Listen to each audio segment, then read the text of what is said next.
Ah.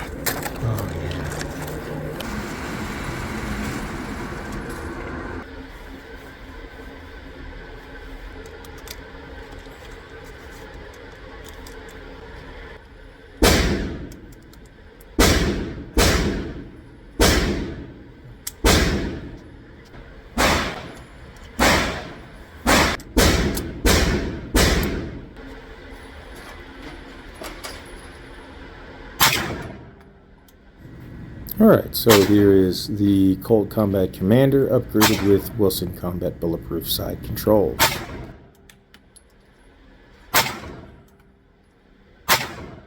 Further, this one includes the Wilson Combat Cocobolo Starburst grips. You see here that I like to check the magazine release. One of the things I like to do is that has been upgraded with the Wilson Combat unit as well. So I want to check to see how it spits out the mags. The Wilson Combat Ultralight long trigger was a major improvement, and there's a couple of reasons you might see here.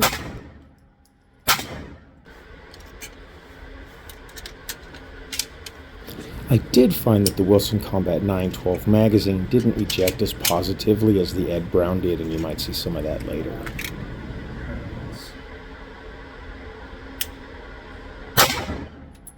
Wilson Combat thumb safety in this case is bulletproof and is actually easy to engage and a little bit harder to disengage, which is what you want.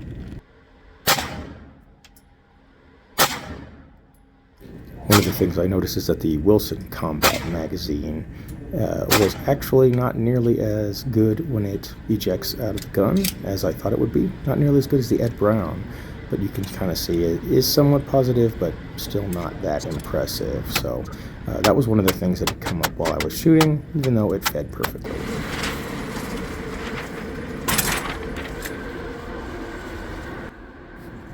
And no surprise here, the groups were pretty good with, of course, your natural amount of flyers, but I was pretty impressed with this.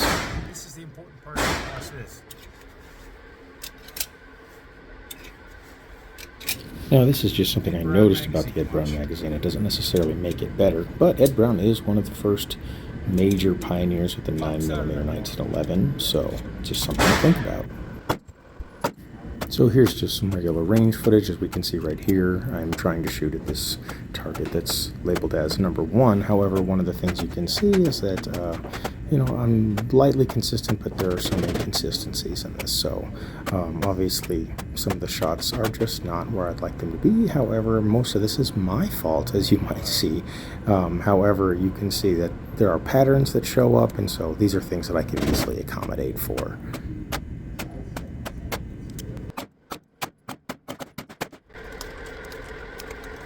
I had 3 failures of rounds that failed to go into battery all the way. So one of them required me pulling everything out. The other ones just required me re-racking the slide. However, 2 of these magazines are brand new.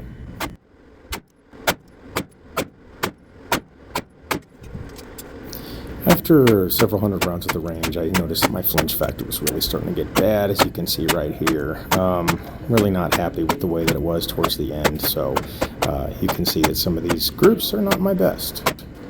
However, I decided to knock it down on this number 7 target and really spend some time focusing, and I think that I did tighten it up a lot better. So here's also a group that I had established at 15 yards on the big target. It's interesting to watch the patterns sort of develop. Now this is just me trying to do a drill that, I would plan out just to see if I can get a couple of double tap shots off and see kind of what happened, how long it would take me to reload. I didn't have any issues with anything. I was just kind of having some fun. I like to slow this drill down to actually see how fast I think I can responsibly hit a target, and you can see that it's much, much slower.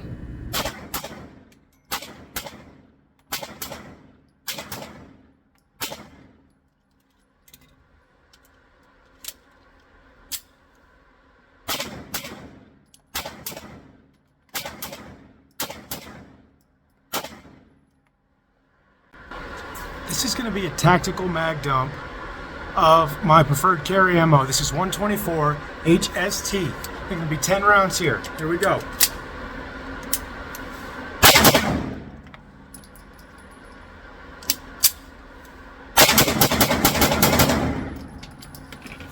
Don't know about that.